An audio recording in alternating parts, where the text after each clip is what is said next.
All right, partners, welcome back to another edition of Internal Communication. Remember, this is part 2 of a teaching series that we've started talking about internal communication, the biggest thing that you and I must master in order to move past where we are to where we want to be. Now, a lot of people, they don't understand the importance of internal communication. And what it is, let me just kind of break it down quickly for you as I explain and teach you on the second component to helping shape the internal communication and the dialogue that you have about yourself. Internal communication is there's a conflict between what it is that you say you want versus what you feel you deserve. Maybe it's because of past baggage, what did not work before. And this internal communication can be applied to not only business, it can be applied to your relationships. You know, why it is that you keep attracting the same type of man or the same type of woman. You're saying you don't want a gold digger, you want a goal digger.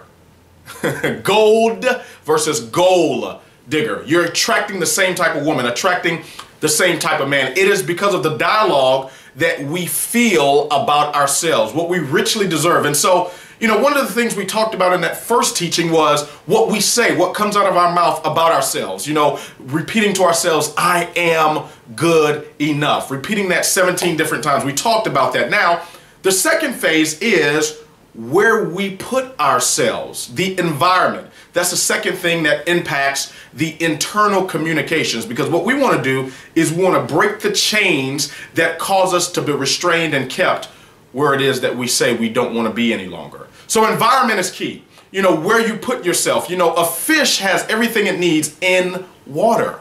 A fish never needs to leave the water that it's in to go feed, to nurture itself. It is dead when it leaves the water, and so are you when you put yourselves in the wrong environment.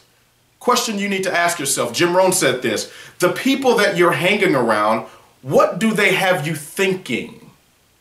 What do they have you becoming? Most importantly, what do they have you believing? You know, you have to put yourself in an environment that cultivates the champion, the winner in you, that puts you in a disposition to say, I am good enough. And so the environments that you and I choose to place ourselves in, I love what Dr. Mike Murdock says. He says, go where you're celebrated, not where you're tolerated.